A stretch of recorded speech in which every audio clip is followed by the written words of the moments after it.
अध्यक्ष जो उनका परिचय कराएं, इससे पहले आदरणीय श्री रतनलाल कटारिया जी पूर्व केंद्रीय मंत्री और अम्बाला से सांसद हमारे बीच में हैं, और भारतीय जनता पार्टी हरियाणा प्रदेश के महामंत्री एडवोकेट वेदपाल जी भी हमारे बीच में हैं। मैं आदरणीय अध्यक्ष जी से निवेदन करूंगा कि वो स्वागत भी करें और उनका परिचय भी करें।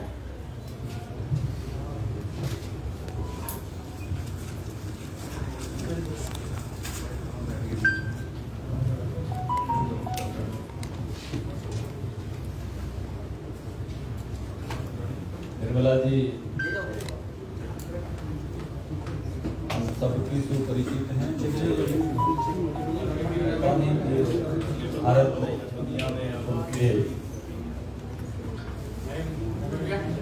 परिचय कराने का कोई औपचारिकता की आवश्यकता है। आप भारत की रक्षा मंत्री रही हैं, आप भारत की वित्त मंत्री हैं और अपने काम को किस बखूबी से करती हैं उससे भी मैं संतुष्ट हूं। 17 सितंबर से 7 अक्टूबर तक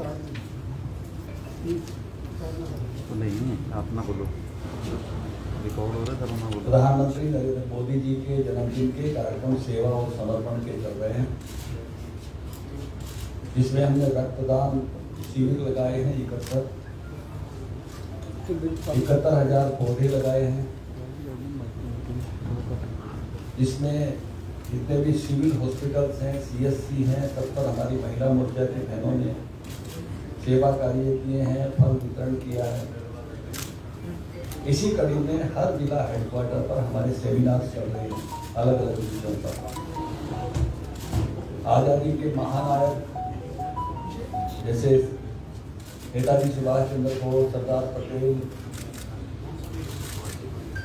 ऐसे अनेक महानायकों का जीवन, श्याम जी कृष्ण वर्मा,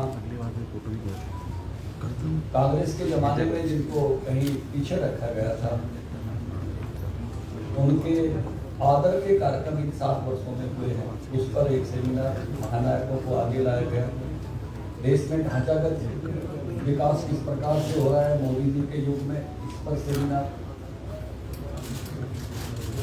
गरीब कल्याण की नीतियाँ, अंत्योदय की नीतियाँ इस प्रकार से इस समय बढ़ी है, उस पर सेमिनार। किसानों का कल्याण किस प्रकार से इस समय में बढ़ा है, किसान सम्मान निधि, अधिक खरीद, अधिक MSP, FL दिया जाना, फसल बीमा, उस पर सेमिनार। गुड गवर्नेंस की स्कीमें कैसे आगे बढ़ी हैं, DBT जैसी, पारदर्शिता कैसे शासन में आ रही है, इस पर सेमिनार।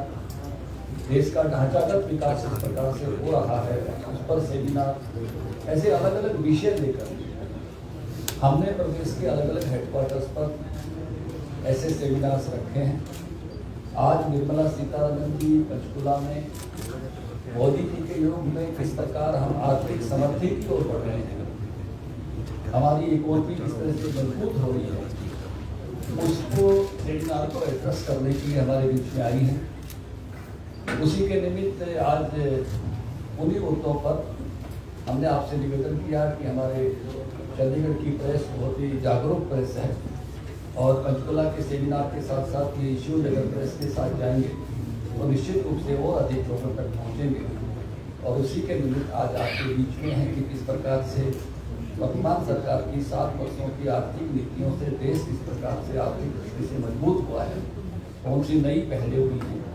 मैं आदरणीय निर्मला सीतारमण जी से निवेदन करता हूं कि इस विषय पर आप लोगों को एड्रेस करें।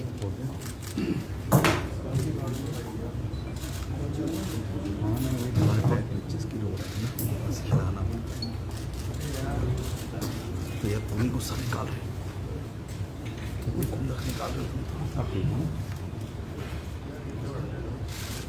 नमस्कार। इंट्रोडक्शन के लिए शंकर जी को मेरा धन्यवाद और मंच पर विराजमान वरिष्ठ हरियाणा के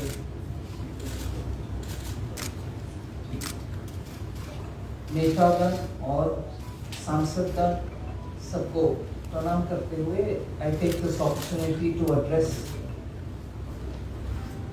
the media from Haryana, mostly from Panchkula. Chandigarh. Sorry.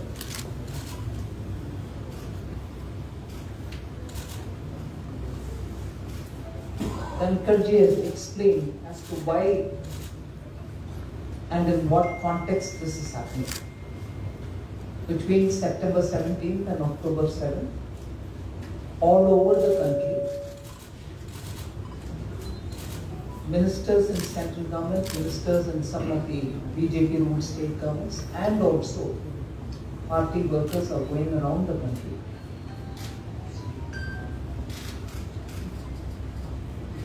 undertaking the principle of Seva and Samarpan.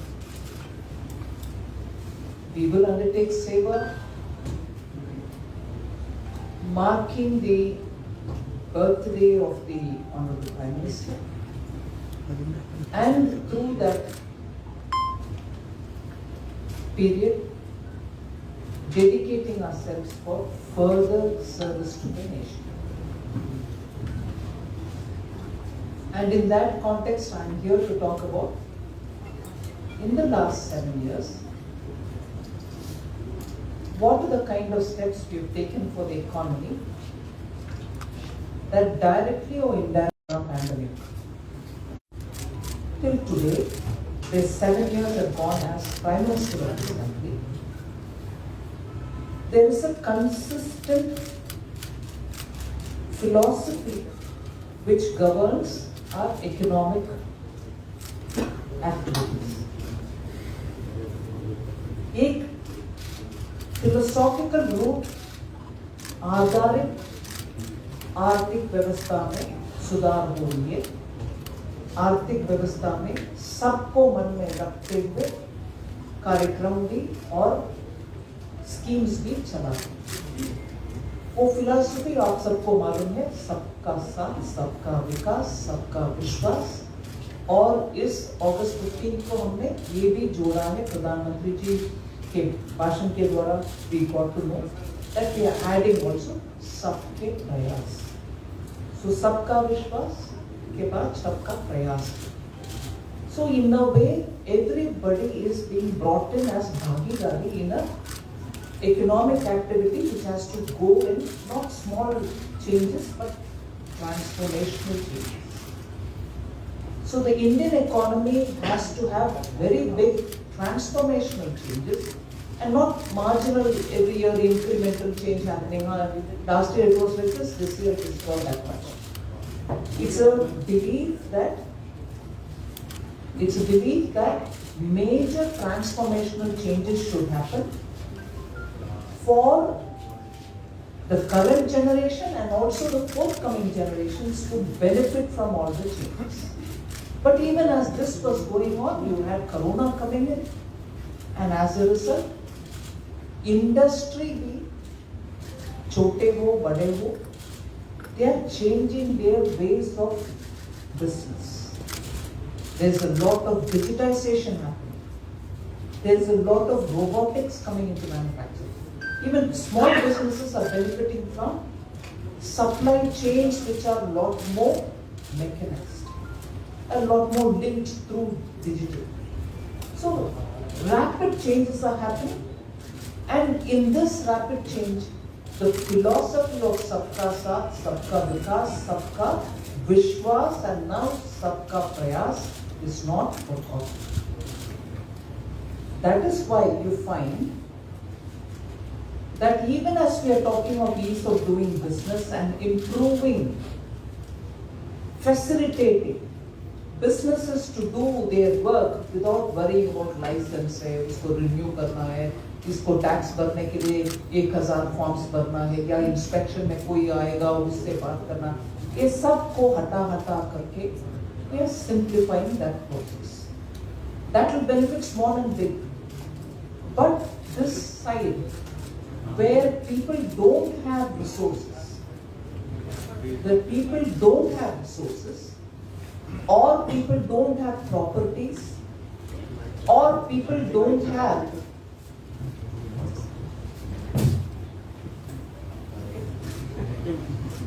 let people at the back come on. So when people don't have properties, so people don't have resources, how will they get liquidity? How will they get credit from banks to do their business? This is not a small problem. In most developing countries, the allegation would be those who have the money, those who have the capital are able to improve and earn more. But what about those who don't have money?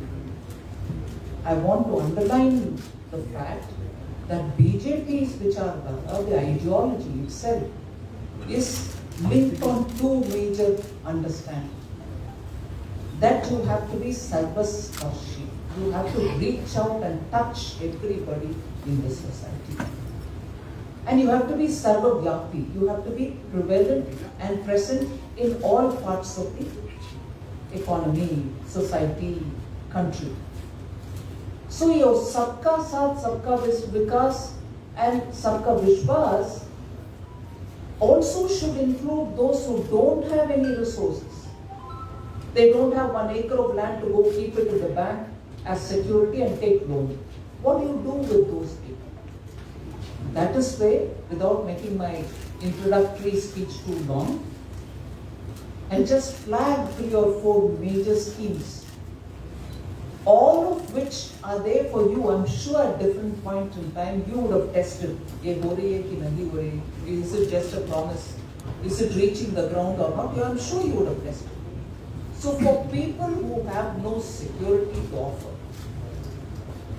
जमीन जायदाद जिनके पास नहीं है, उनका भी business करने के लिए थोड़ा फाइनेंशियल इंक्लूजन के लिए भी 2014 में ही प्रधानमंत्री मोदी जी ने जनधन अकाउंट ओपन किया है. And what does that do?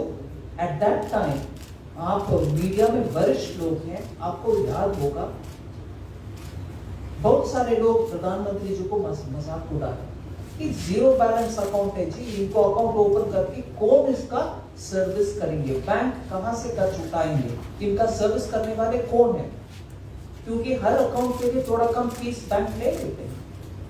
मगर तब से लेकर आज तक मैं लगातार हर साल का एक नया स्कीम आपके सामने गिन सकती हूं,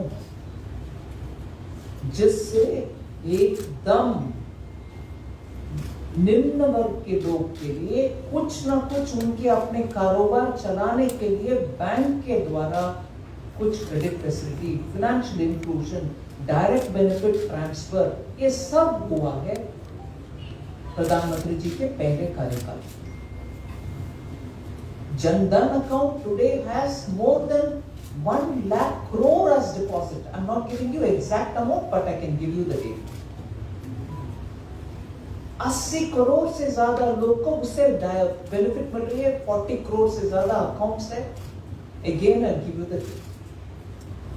मगर उनसे उस जनधन अकाउंट से आज कितने दूर तक वो पहुंच गए हैं, ये भी हम समझना है, क्योंकि वो आर्थिक सुधार, आर्थिक आगे बढ़ाने के लिए जो कदम उठाया जा रहा है, उनमें वो सबका रोल है. Only because you have Jan-Dhan account, only because you're giving direct benefit transfer, only because they have some kind of a know your client KYC जो बैंक में उपयोग में आता है. आज उनको मुद्रा लोन मिल रही है. आज उनको स्टैंड अप के नाते हर डिस्ट्रिक्ट में जहां भी एक बैंक का ब्रांच है, वहां वो एक एससी को, एक एसटी को, एक महिला को, हर बैंक, हर ब्रांच के, उनके अपने हर ब्रांच के द्वारा स्टार्टअप लोन्स दे. और आप, मैं जरूर हरियाणा में एक कार्यक्रम चलाऊंगी और आप सबको उसमें इनवाइट करूंगी. आप आके देख लीजिए बैंकों के द्वारा आज कितना पहुंच है कि smallest district, smallest block level में भी अगर एक पब्लिक सेक्टर बैंक का ब्रांच है, उधर कम से कम एक एससी, एक एसटी, एक महिला को उनके अपने कारोबार चलाने के लिए पैसा मिल रहा है. और पिछले 5 साल से हर साल मिल रहा है नया लोगों को. सो मुद्रा, स्टैंड अप, और सड़क पे अगेन बिना प्रॉपर्टी, बिना जायदाद, कुछ भी रेडी पटरी में सब्जी, फूल, फल बिकने वाला है का भी आज लोन्स मिल रही है उनके अपने धंधा चलाने के लिए। मैं इसको क्यों इतना विस्तार से बोलूं? अगर ये अर्बन फिनोमिनन आपको लगता है नहीं, ये रूरल की है। ब्रांच बैंक का हर डिस्ट्रिक्ट में सिर्फ शहरों में नहीं रहता, रूरल एरियाज में भी रहता। और ये स्वावलंबन, पीएम स्वावलंबन is the one with which all these street-based vendors are getting their money. If this is very urban-based activity, if you think in the rural, Swamitva, PM Swamitva, using drones in villages, however small your holding is, उसका border DMart करके उनको छोटा सा उनका जमीन का पत्र दिया जा रहा है आजकल, so that in rural areas, how difficult is it for a poor person who owns small piece of land to be dependent on the panchayat or anybody, some big man in the village saying, हाँ ये तो उनका है, मगर बोलने में कुछ नहीं है फायदा। जब उनके पास उसका कागज रहता है, जाके बैंक से वो बोल सकते हैं ये मेरा है, ये सिक्योरिटी रख लो, मुझे कुछ दो, घर बनाऊंगा मेरे अपना। For everyone, that piece of land document is an identity of self-respect. He believes that this is now his employment. List out a lot of kanun, GST, labor code, IBC for small in the name of pre-pack, which we passed in the recent budget session. Limited liability partnership. I'm purely listing out those things which pertain to Ministry of Finance and Corporate Affairs, which have a bearing on big and small industries. Factoring. I'll take 1 minute to explain what it is. You do business. You've sold some things, service to somebody, he doesn't pay you on time, but it will come sometime. To go and discount this bill, only some authorized people can do. There were only 9 such authorized all over the country. But you know the Vistar in which small and medium enterprises are present all over the country. If they have to go search for this one of the 9 and discount their bill, when will they get their money? So today, after that factoring bill, there are nearly 9,000 factoring agents who will discount the small businessman's bill so that he gets his money quickly and he can carry on with his business. Like that, a lot of thoughtful steps have been taken. One more and I'll finish, you can ask me questions. The Deposit Insurance Credit Guarantee Scheme institution which is there used to give 50,000 rupees for any deposit which is lost in a bank or cooperative bank which is no longer functioning. वो दिवाला में चला रहे हैं, उसीलिए RBI उनके ऊपर control ले आए और आपके छोटा डिपॉजिट उसमें फंस गए, आपको पैसा नहीं मिल रहा। जैसे अभी Punjab and Maharashtra cooperative PMC bank का चला रहा है पिछले 2 साल से। So that was raised to 1 lakh much before it came, but that 1 lakh in 2019, I remember bringing the legislation, was increased to 5 lakhs. Now after increasing to 5 lakhs, it waited because only when that resolution happens, somebody comes and buys that bank, और reserve bank के द्वारा उसका resolution कुछ ना कुछ तरीके में हो गया है, तब आपको मिलेगा ये इंश्योरेंस का पैसा जो कानूनन आपको मिलता है। We made a change this time and said we will not wait for resolution. After the Reserve Bank puts that पाबंदी, उससे 90 days के अंदर डिपॉजिटर को पैसा देना चाहिए। वो लागू हो गया है कानून पारित होने के बाद। That today 21 such cooperative banks, inclusive of PMC Bank, depositors will get 5 lakhs in their hands before November 29th, when the 90 days time ends.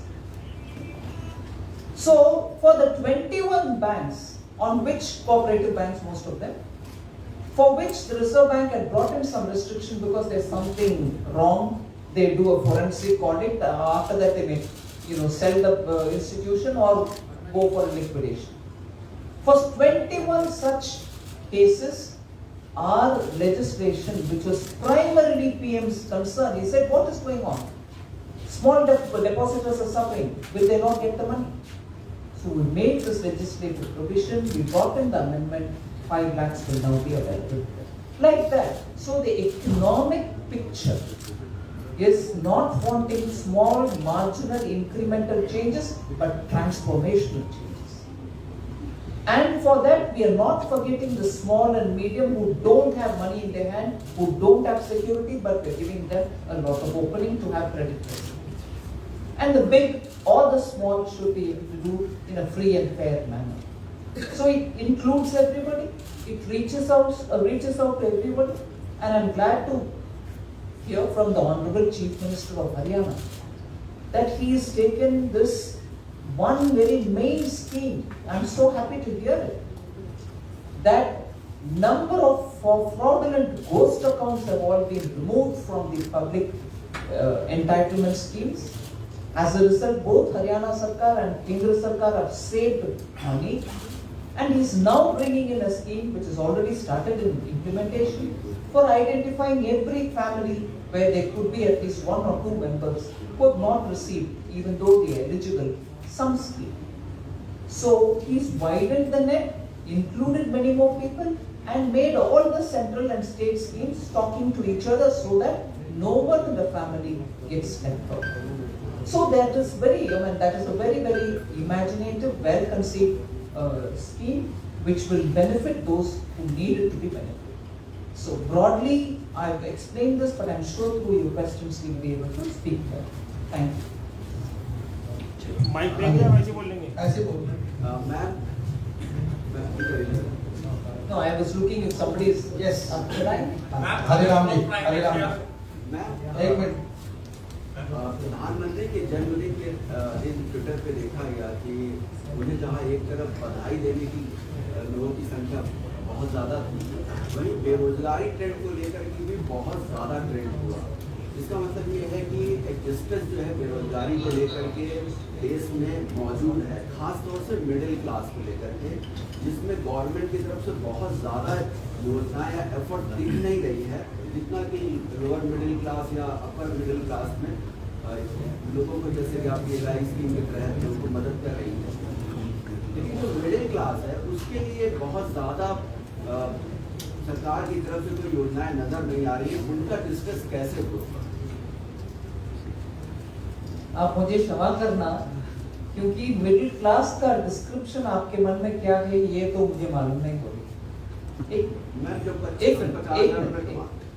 Middle class is a very broad spectrum. इसमें affordable housing scheme के लिए उनका interest rate के लिए interest subvention, उनको income tax में उसका certain to some extent they are given relaxation. Senior citizens के लिए वयोवंदना योजना के द्वारा interest subvention, and also during the corona, for all those who have lost jobs, 15,000 rupees or lesser if they are earning, we have given through the EPFO schemes so that they can be taken back. That taken back was only up to this year March, this year June, then now it has been extended to next year also, 2022 March. So I can list out every such thing which, even for that matter, there are people who belong to middle class but are doing other works, for whom through their banks they are also giving benefits. And as it is now, but attention is being paid so that people can get back to their jobs. So it is middle class का वर्णन और also jobs, दोनों में there are replies that I can. Ma'am doctor Dhiman एक फैसला ऐसा था जिसकी अब तक प्रदेश के तो नेता नहीं कांग्रेस के, लेकिन राष्ट्रीय अध्यक्ष भी नहीं चुके हैं तो नहीं है, वो नोटबंदी के ऊपर बार बार क्वेश्चन मार्क करते हैं आज तक भी, जबकि नोटबंदी हुई तो काफी समय गुजर गया, इकॉनमी बहुत आगे बढ़ गई है।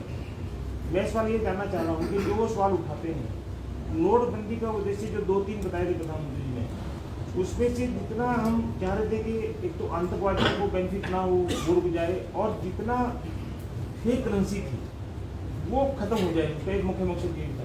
तो क्या आप बता सकते हैं कि हमारे से नोटबंदी से इन दोनों पे क्या कितना असर पड़ा? असर जरूर पड़ा। कितना का विवरण मेरे हाथ में रेडी नहीं है, मैं जरूर दिलाऊंगी, धनखड़ जी को दूंगी, आपको पहुंचाएंगे। Definitely control over fake currency was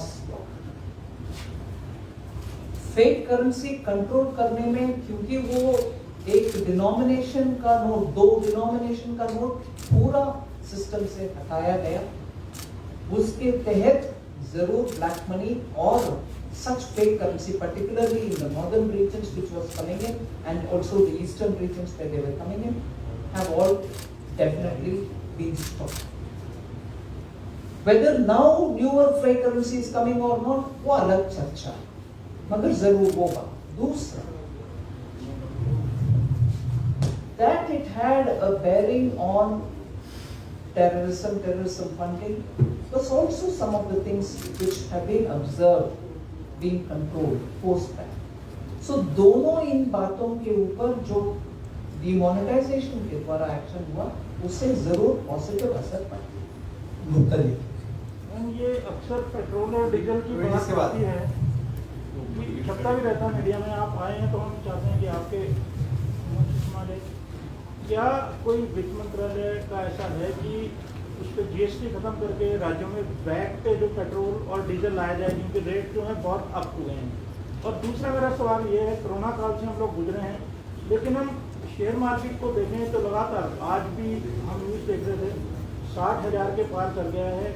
और ये बताएं कि एक तो शेयर बाजार की क्या वजह है इतनी ग्रो करने की, और दूसरा क्या वैट के अंतर्गत डीजल और पेट्रोल को ला रहे हैं? केंद्र सरकार और राज्य सरकार सब भी जीएसटी लागू करने के समय ही पेट्रोल और डीजल को कानूनन ऑलरेडी इंक्लूड कर दिया है। It's already made, there is a provision made in the GST law that petrol and diesel can be in GST. And having brought it in, अभी काउंसिल जब भी तय करेगा इतना रेट में आना है, वो रेट निर्णय होने के बाद वो भी आसानी से जोड़ जाएगा। So there is no new amendment or anything like that to be made in the GST law for petrol and diesel.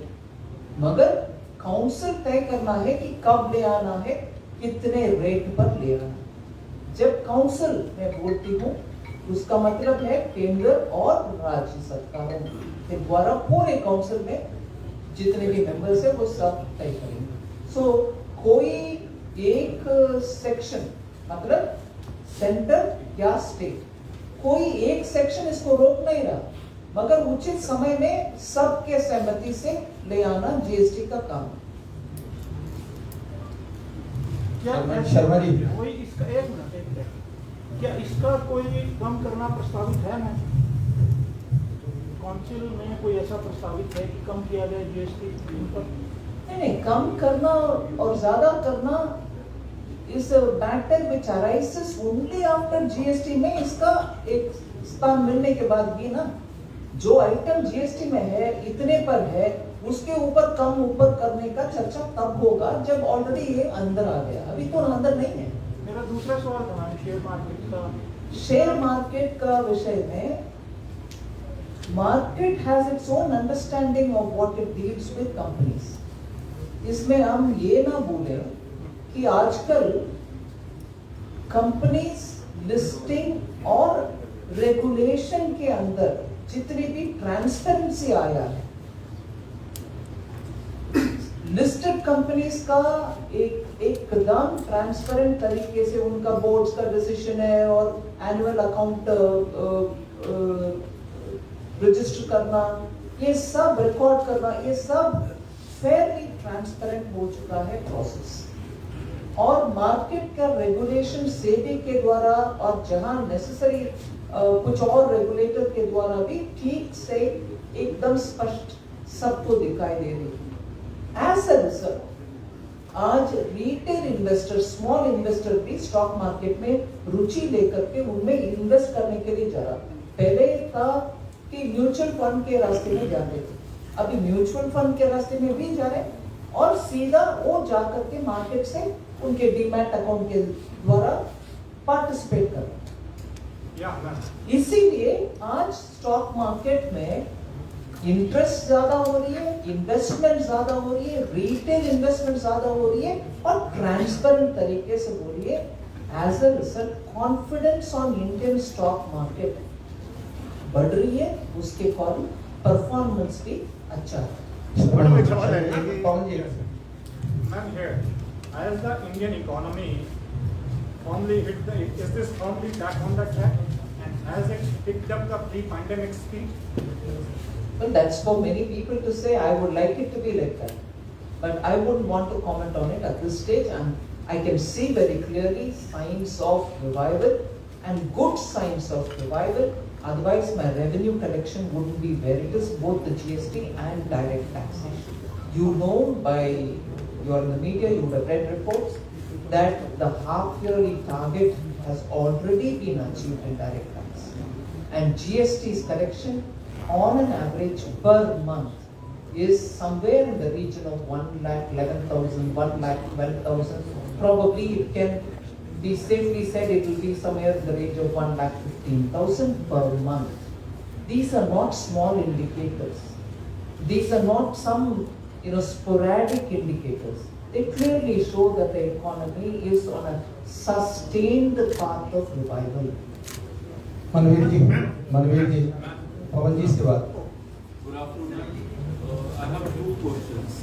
One relates to Punjab, Haryana, and the other relates to Punjab. For Haryana, how better placed or how placed is Haryana in terms of fiscal management? What is fiscal health of Haryana, and how do you see in the time, especially when we have gone through the pandemic? One. Second relates to Punjab. And Punjab is a non-BJP run government, and they had been oftenly alleging that the center is not releasing the funds it relates to the rural development fund. One. Secondly, about around 31,000 crore GST settlements. And the second allegation, it's an allegation from Punjab, was my colleague put it up. The second thing is about the border area development program funds. Punjab is getting on the ratio of 60-40 as a border state, while it is said that some other states on the borders are getting it on the things on 90-10 ratio. Just a question. Thank you. See, I will have to first of all put a rider to my answer. You're asking me to compare and contrast, and I don't know whether you said it deliberately about Haryana first, and then when you said about Punjab, you said non-BJP. So I am not giving an answer. Let it be Haryana and Punjab. No. I'll answer your question, but I want to explain it because I don't want anybody misreading my answer. I'm not doing a compare and contrast. Each state has its own strength. Each state has its own challenges. So I'm not trying to compare one state with another. Every state has its own strength and challenges. So first of all, Haryana, I must say, is one of those states, and I measure it with certain concrete points. Haryana is one of those states which is absolutely consciously managing its fiscal very well. I'm not saying it because I'm sitting here, I have Haryana ministers here, and like you say, it's BJP state. I'm not saying so. Honestly, I think, can you hear me without the mic? So, honestly, I think Haryana consciously is managing its fiscal affairs with a very balanced and objective way. And why do I say this? Have I really gone into the details of Haryana's full account? No. I use one indicator. During Corona, and this is not to say that which state did this and that which state didn't do that, like that. But I'm using that as an indicator to say every state's borrowing capacities were given widened. We increased the scope of borrowing. Haryana is one state which did not utilize its borrowing additional capacities that we gave. They thought we'll be able to manage, we'll manage, and they managed. Without borrowing additionally. No harm in borrowing additionally, because if you have activities for which you need fund, you will do it. But and as a curiosity, I even had a quick word with the Honorable Chief Minister. He even said, no, we didn't require to borrow. He had his finance officials also with him. They didn't. And that is also something which I was aware of even before coming there. So yes, Haryana is managing its fiscal matters very well. One. Madam ये BJP का जो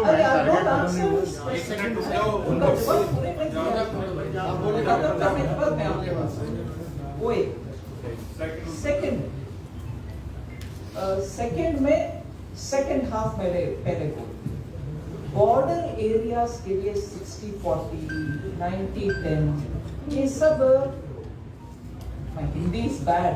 English मैं हिंदी में एक शब्द उपयोग करती हूँ मगर उसका सही तरीके से आप ले लो. बहुत अच्छी है जी हिंदी. किसी का मनमानी से नहीं चलता ये सब.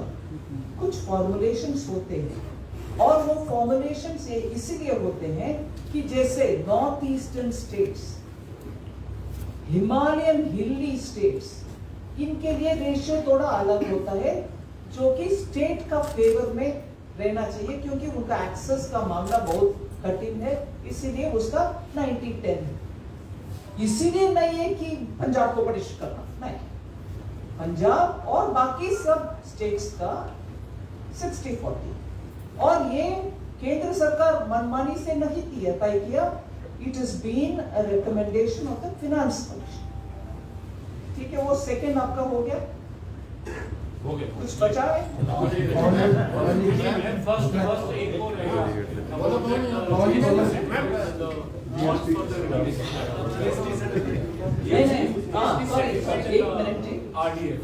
वो बहुत ही इम्पोर्टेंट प्रश्न है. नहीं, don't mix up two. One is the Rural Development Fund, which is not part of the GST. GST का settlement. वो दोनों अलग-अलग हैं, that's why I said नहीं, एक मैं डील करने के वक्त मेरे मन के लिए मैं दोनों अलग कर रही हूँ. आपके मन में अलग कर दिया, आप ठीक है. मैं अलग कर रही Thanks ma'am, obliged. हूँ. उसमें GST का सेटलमेंट में कोई एडिशनली पंजाब के लिए बाकी नहीं रखी हूँ जी. जितना 43rd काउंसिल जीएसटी में अग्री हुआ एक फॉर्मूला के तहत उतना ही सभी स्टेट का प्रोपोर्शन नहीं दिया गया. वो जुलाई 22 में सेस कलेक्शन के द्वारा होगा. मगर जो मैं पंजाब के लिए एक विषय आई वांट टू से पंजाब के लिए मैंने की वो जरूर जिक्र करूंगी.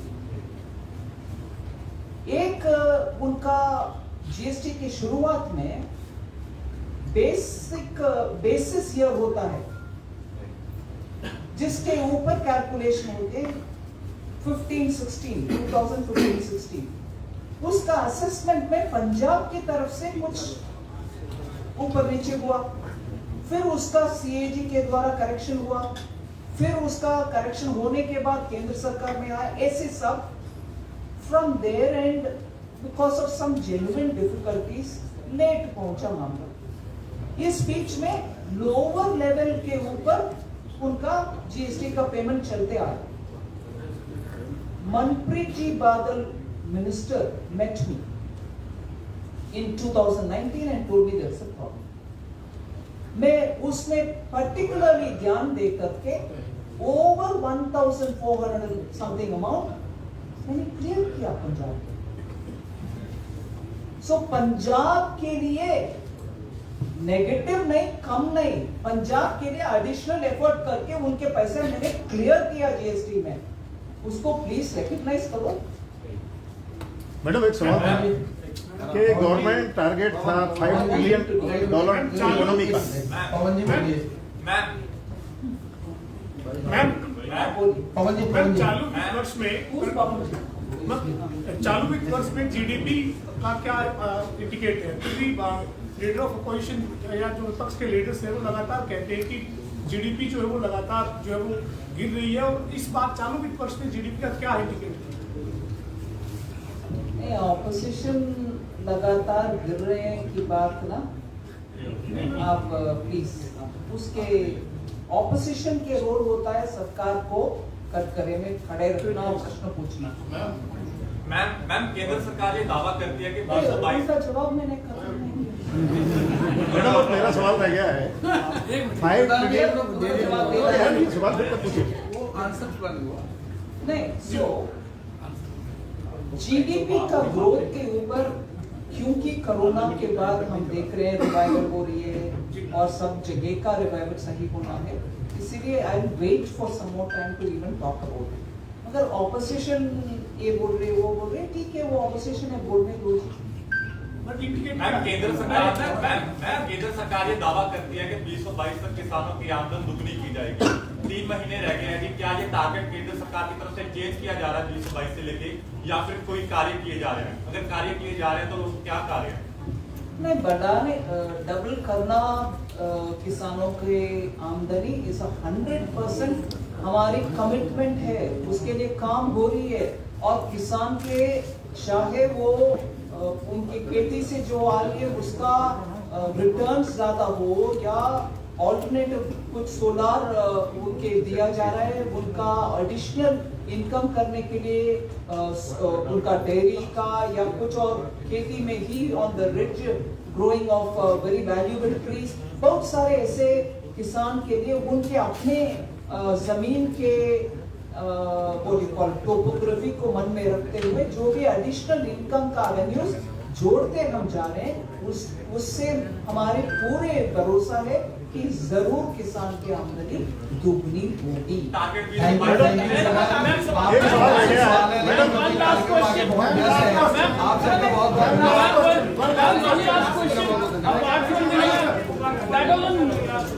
PM Modi is visiting US, ma'am.